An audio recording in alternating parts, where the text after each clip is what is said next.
Oke, Assalamualaikum warahmatullahi wabarakatuh. Selamat pagi, teman-teman.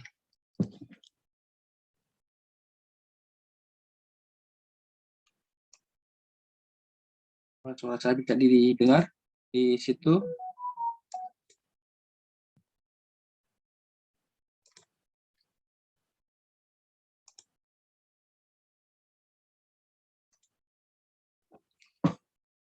Bisa didengar suara saya?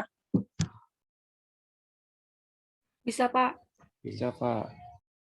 Bisa, Pak. Bisa, Pak. Oke, materi udah saya kirim ya terkait ini. Kita akan bicarakan atau diskusikan terkait dengan diagram IR atau IRD atau yang disebut dengan entitas relation diagram.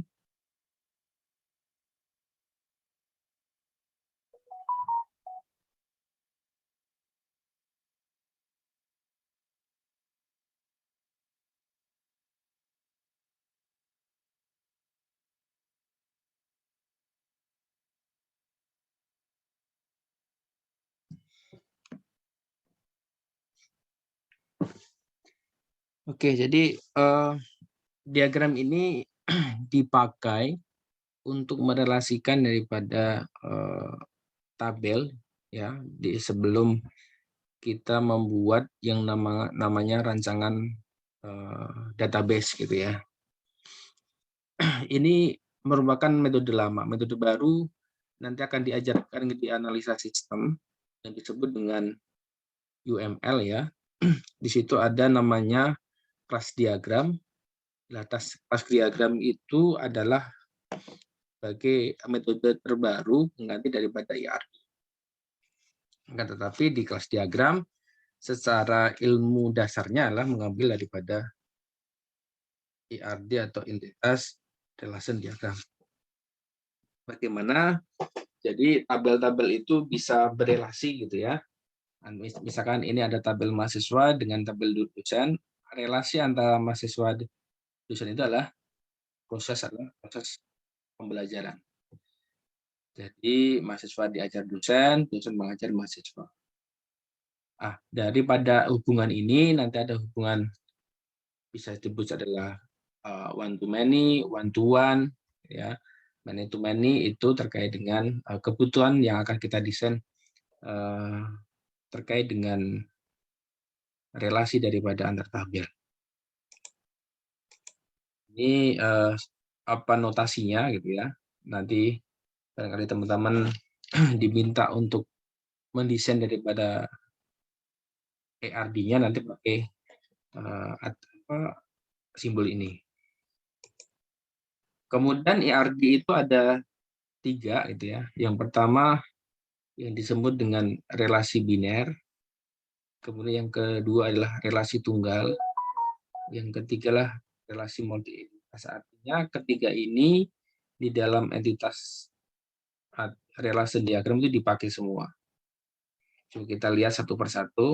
Yang pertama adalah relasi biner.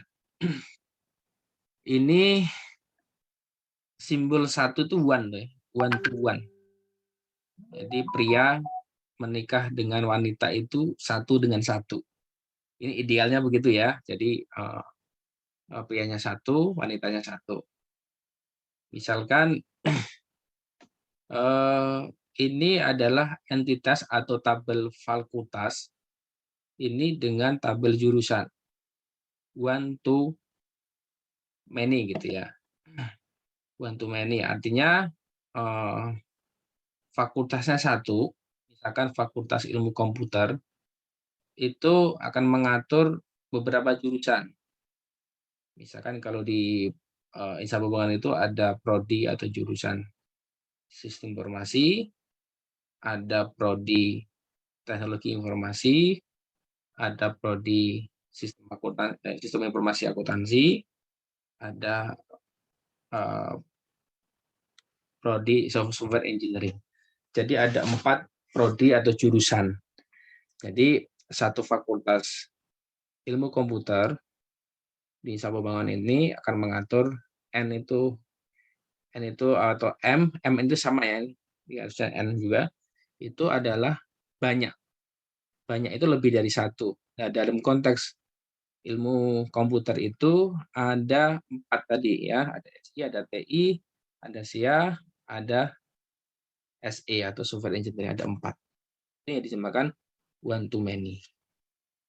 Misalkan teman-teman juga contohnya ketika kalian pergi ke beli ya ke Indomaret, Alfamart, itu juga one to many. Artinya kalian boleh berbelanja lebih dari satu barang. Ya, di Indomaret, di Alfamart itu ya, ataupun di toko-toko kelontong begitu ya. Jadi teman-teman bisa berbelanja lebih dari satu barang. Nah, ini mungkin barangkali sebagai challenge kalian nanti bisa membuat yang dinamakan aplikasi ya, sehingga misalkan kalian bisa diperkecil ruang lingkupnya ya, diperkecil ruang lingkupnya dalam suatu lingkungan satu RW lah misalkan, itu bisa menggunakan aplikasi yang kalian bikin, kira-kira gitu. Jadi sebagai challenge kalian sehingga nanti kalian bisa berkontribusi dalam peningkatan daripada kualitas nanti sales yang ada di lingkungan RW kalian kan gitu. Kalau nggak bisa satu RW, satu RT gitu. Misalkan satu RT ada 5 atau 4 toko gitu yang kalian bisa dalam aplikasi kalian. Yang ketiga adalah ruang kuliah dengan mahasiswa. Di sebenarnya end to end ya. Jadi ruang kuliah misalkan di kita itu misalkan di gedung baru itu dari 201 sampai misalkan 505 gitu ya. Jadi banyak ruangan. Akan menempati juga banyak mahasiswa. Jadi mahasiswa di prodi TA dan SI sekitar ada 1.300-an itu boleh menempati daripada ruangan. Jadi ruangnya banyak, kemudian mahasiswa juga banyak, itu disebut dengan many to many. Kemudian relasi tunggal. Relasi tunggal misalkan karyawan juga. Jadi dia merelasikan ke sama tabel. Misalkan karyawan menikah dengan karyawan.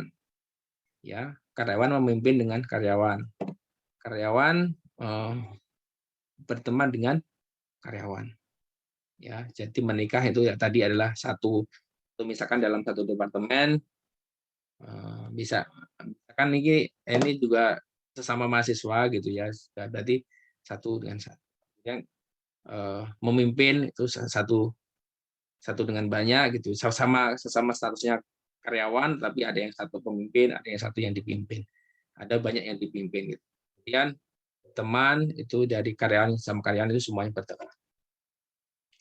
Di dalam realisasi aktual di lapangan, kalian bisa misalkan ya, sebagai suami atau istri, sebagai pemimpin atau bawahan, sebagai teman sejawat. Artinya dalam konteks relasi ini, di dalam tabel karyawan bisa tiga posisi ya. Misalkan kalau punya suami istri di sini posisinya, kemudian karyawan sebagai pemimpin seperti ini, kemudian sebagai teman. Kemudian untuk relasi multi entitas, multi tadi, artinya ini sudah satu kompleks. Jadi ini dinamakan nanti lengkapnya ERT atau Entitas Relation Diagram. Misalkan ini ada tabel dosen, ada tabel mata kuliah, ada mahasiswa. Kegiatannya adalah mengajar. Jadi mengajar ini dia membutuhkan tabel dosen, membutuhkan dari mata kuliah, membutuhkan bisa diartikan kegiatan mengajar ini harus membutuhkan 3 ini. Tanpa 3 ini berarti dilakukan belajar mengajar. Kemudian yang atas ini apa, Pak? Yang atas ini adalah dinamakan atribut atau field. Misalkan dosen itu field-nya atau atributnya nick, nama alamat, kemudian mata kuliah itu adalah kode mata kuliah, nama mata kuliah SKS, mahasiswa adalah NPM, nama, alamat. Kemudian untuk tabel relasinya adalah mengajar itu perlu NIK, NPM, sama kode mata. Jadi cukup memanggil NIK-nya, kode mata kuliahnya, sama NPM-nya di mengajar. Kemarin kita membuat normalisasi itu adalah terkait tabel yang ketiga, berarti ini sudah berubah. Tinggal kegiatan mengajar ini tinggal manggil NIK. Kalau NIK, nama dosen, alamat gitu ya, itu bisa ditarik. Kemudian untuk NPM, nama, alamat, jurusan, nomor himpun, dan sebagainya itu bisa ditarik. Kemudian kode mata kuliah, nama mata kuliah, SKS, itu bisa ditarik. Inilah relasi multi entitas, artinya sudah melibatkan beberapa entitas dalam relasi tersebut. Kemudian kita ke derajat relasi, kita kembali yang ke tadi, yang ke relasi biner tadi, ada one to one. Artinya setiap anggota entitas A hanya boleh berhubungan dengan satu anggota entitas B. Begitu pula sebaliknya, yaitu one to one. Jadi hanya boleh satu ke satu. Jadi nanti ketika nanti kalian bikin relasi ataupun di ERD atau nanti di skripsi itu ada di kelas diagram, kita perhatikan. Jadi misalkan tabel calon mahasiswa sama mahasiswa ini menjadi ya, jadi satu calon mahasiswa akan menjadi satu mahasiswa nanti. Jadi one to one gitu relasinya. Kemudian adalah one to many, misalkan mahasiswa ini ya atau jurusan ini akan dimiliki beberapa mahasiswa. Misalkan di kelas ini ada prodi SI dan TI. Misalkan SI itu mahasiswanya 20 orang misalkan. Satu jurusan SI dalam satu angkatan 20 orang, TI misalkan satu angkatan 20 orang, itu adalah one to many. Many-nya lah mahasiswa tersebut. Kemudian yang terakhir ada namanya many to many. Banyak mahasiswa dengan banyak mata kuliah atau banyak mahasiswa dengan banyak ruang tadi sama. Jadi setiap entitas A dapat berhubungan dengan banyak entitas hiburan di B dan dengan jadi A bisa B, B bisa A. Dalam konteks ini berarti mahasiswa, banyak mahasiswa bisa mengambil banyak mata kuliah bisa diambil dari banyak mahasiswa. Nah, itu adalah derajat relasi kardinalitas dari many to many.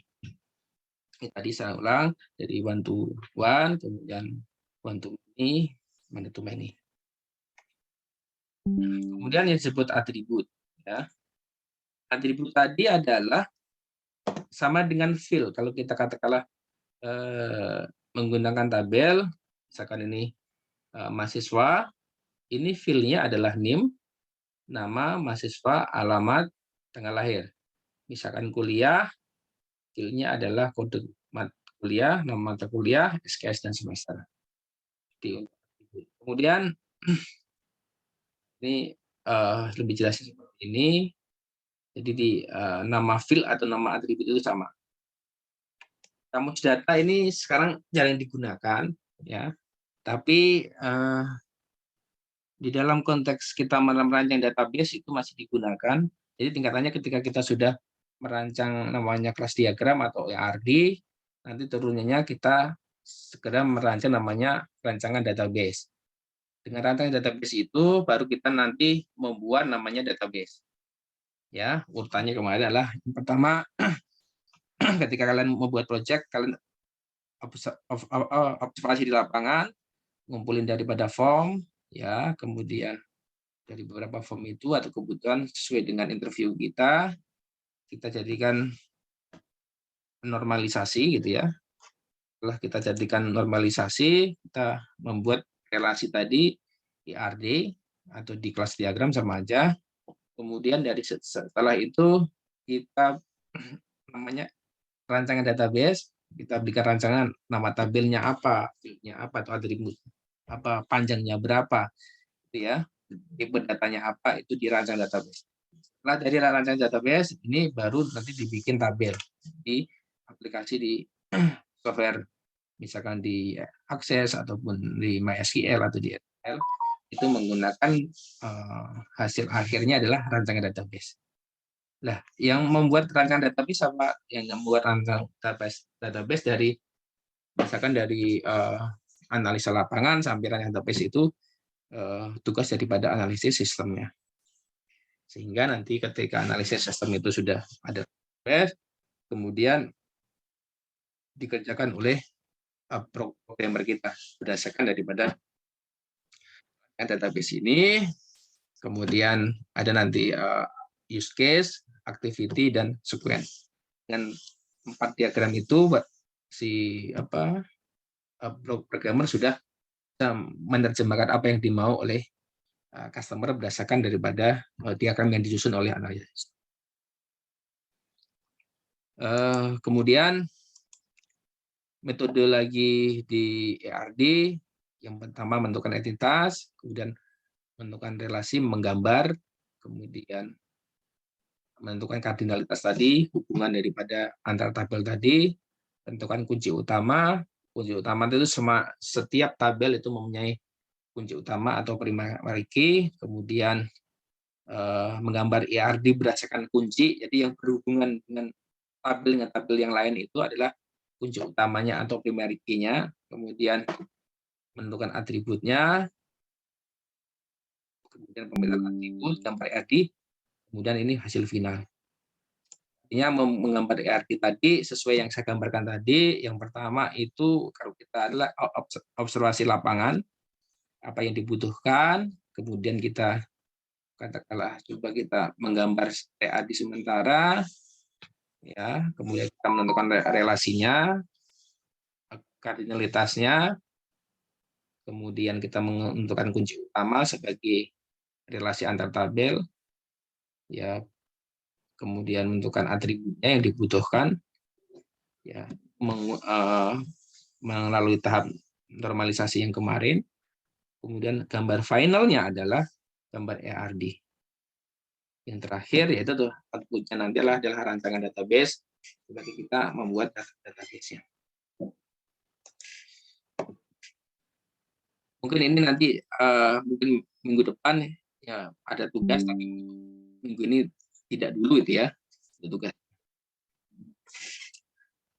Oke, bagi teman-teman barangkali sudah mempunyai aplikasi, silahkan praktek gitu ya, baik Microsoft Access ataupun yang lain.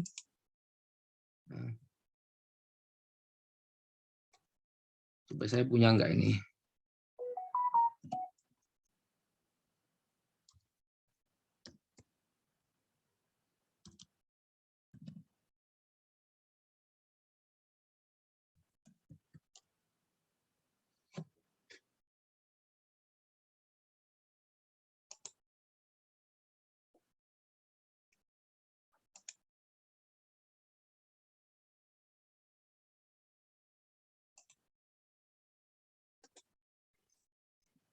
Akses.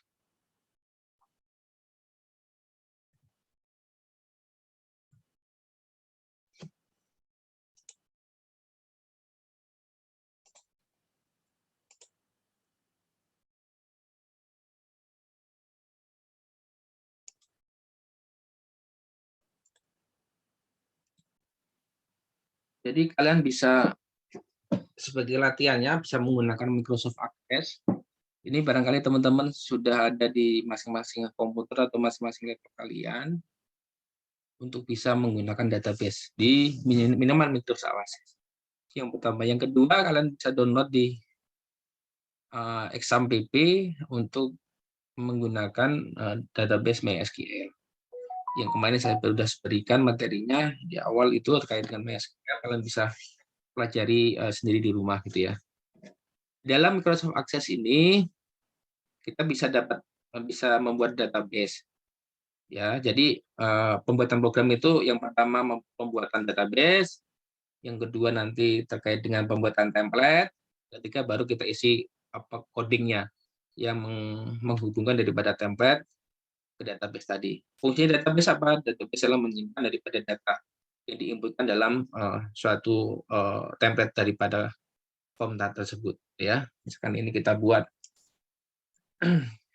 Jadi kita bisa simpan misalkan di mana. Yang pertama tadi blank database, kemudian kita bisa simpan misalkan di simpan di D, latihan misalkan Simbada gitu ya, Simbada.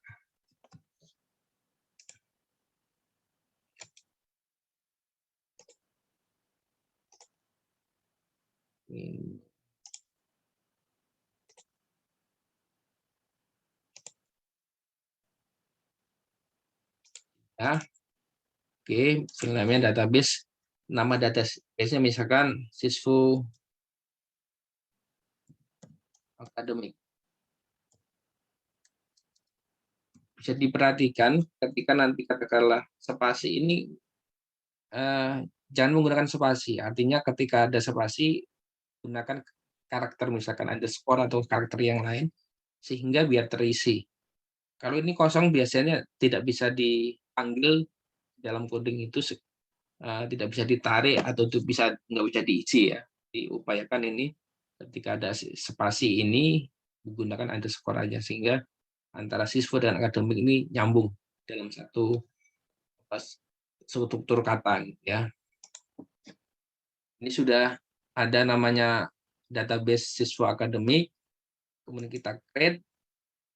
Nah, ini setelah kita membuat database, baru kita membuat namanya tabel. Kita membuat tabel, misalkan kita buat tabel mahasiswa, ya, nama tabel mahasiswa, kita oke gitu ya.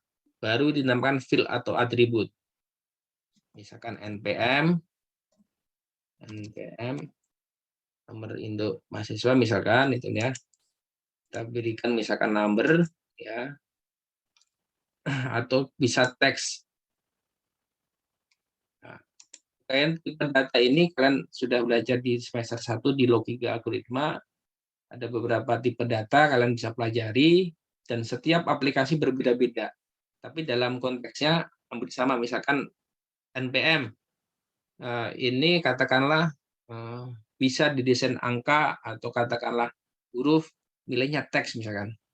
Kemudian field size-nya ini panjangnya. Misalkan npm di Insabongan kan misalkan 2020-804-031 misalkan. Berarti ada 4, 3, ada 10. Berarti ini sepanjangnya 10. Artinya panjang daripada digit itu bisa diakses ini. Kalau pakai akses, kalau pakai katakanlah SQL nanti ada lengthnya atau panjangnya nanti kalian taruh adalah 10 gitu ya. Kemudian nama ya, misalkan tes saja kita 50 misalkan ya. Alamat, nah, ini memo aja, kemudian alamat, telepon gitu ya. Katakanlah number, nah, kemudian jurusan, kasih teks 50 gitu ya. Kemudian misalkan sudah ada npm, nama, alamat, telepon, jurusan, semester kata ya. Ya, semester. Oke. Jadi misalkan field-nya kita isi npm, nama, alamat, kemudian telepon, jurusan, semester. Ini adalah dinamakan tabel mahasiswa. Ya, jadi kalau tadi tabel mahasiswa terus ada di sini ada garis terus bunder. Ini adalah field tadi. Yang dinamakan menentukan kunci utama tadi atau primary key ini. npm ini sebagai primary key. Misalnya data block, ya kita jadikan primary kunci utama. Artinya kunci utama ini syaratnya yang pertama unik. Jadi satu mahasiswa itu hanya mempunyai satu NPM, jadi unik. Ya, kalau misalkan nama sebagai primary key atau kunci utama, tentunya akan misalkan namanya Andi, dan nanti misalkan 3 tahun lagi ada yang namanya Andi, akan sama. Tapi kalau NPM itu satu mahasiswa itu mempunyai satu NPM. Jadi unik, tidak ada yang bisa menyamai. Ya, itu adalah terkait dengan primary key syaratnya. Jadi kira-kira yang kita pilih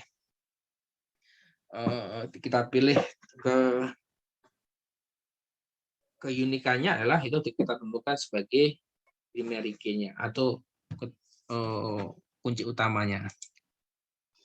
Kemudian yang dinamakan record, misalkan kita simpan, yang dinamakan record, misalkan 2020 804 023 misalkan nama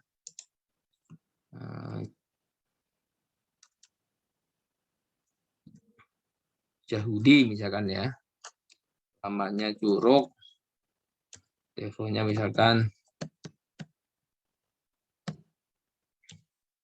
kemudian jurusan SI gitu ya, sistem informasi kedua misalkan ya. Ini dinamakan ini satu record ya, satu record ya. Jadi satu baris ini dinamakan satu. Nah, nanti kita akan belajar juga bagaimana kita menambah data di dalam database ini. Ya, ini kan database adalah fungsi untuk menyimpan data. Menambahnya itu kan ada di aplikasi di form tampilan di coding tadi. Jadi ada dua software yang berbeda pakai Microsoft Access misalkan, atau yang keduanya pakai VB.NET misalkan itu ya. Ketika nanti kita input yang baru misalkan 2020 804 024 namanya Petarjo, itu kita inputkan di aplikasi di aplikasi di VB.NET-nya misalkan, itu akan nyimpen ketika disimpan. Ya, nyimpen itu nanti kalau di SQL adalah add ya, atau menambahkan atau update ya. Kemudian kalau merubah nanti update atau mengedit. Kemudian kalau mencarinya select, misalkan ini ada masih sama bangunan ada 3.000-an gitu ya. Kalau kita akan mencari nama Yahudi, kita ketik ada Yahudi akan nongol gitu ya. Yahudi cuma ada dua atau satu, kita cocokkan NPM-nya. Nah, itu untuk menampilkan itu dinamakan select atau mencari. Kemudian yang terakhir kita akan delete. Misalkan Yahudi ini sudah nggak ada di bukan mahasiswa di istimewa pembangunan, ya kita akan delete. Kegiatan-kegiatan itu dinamakan SQL. Nah, nanti kita akan belajar untuk memodifikasi daripada tabel ini dengan kegiatan. Kita akan menghubungkan antara tabel satu dengan tabel lain. Kemudian yang kedua, barangkali kita akan menghubungkan dengan aplikasi program nanti ya. Misalkan pakai VB.NET atau pakai PHP MySQL dan sebagainya. Ini sebagai gambaran aja untuk memotivasi kalian sehingga kalian bisa terpacu bagaimana mempercepat kalian pembelajaran di kampus kita, tidak menunggu lulus tapi semester 4 semester 5 sudah selesai terkait dengan pemrograman. Jadi sehingga kalian bisa kalau saat ini bukan di bidang IT, pindah di IT, atau sekarang belum bekerja, tinggal kita bekerja sesuai dengan bidangnya. Oke, saya absen terlebih dahulu. Pertama, Dwi Agung ya, Dwi Agung, Saputro, Abbas Maulana.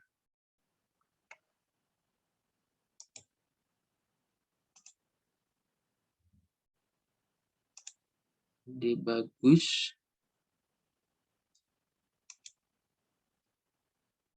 di Chandra, Dinda,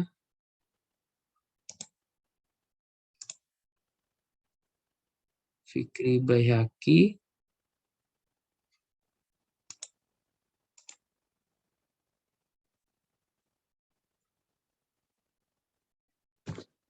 Fikri Baihaqi kelas apa?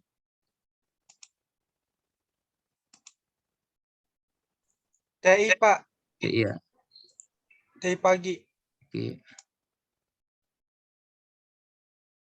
Gozi.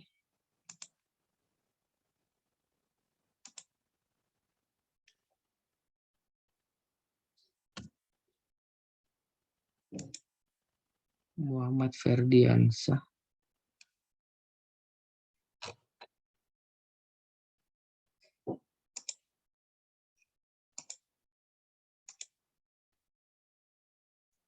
Muhammad Saiful.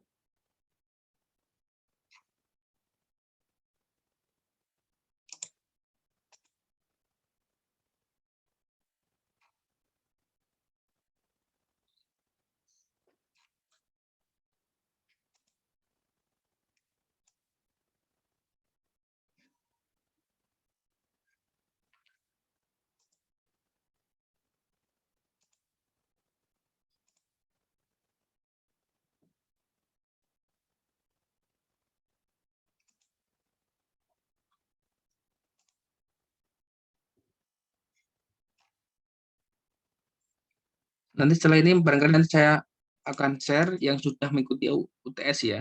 Jadi bagi teman-teman yang belum mengikuti UTS di pagi, nanti akan saya share. Ya, nanti kalian cocokkan, oh jawaban saya udah nyampe atau belum gitu ya.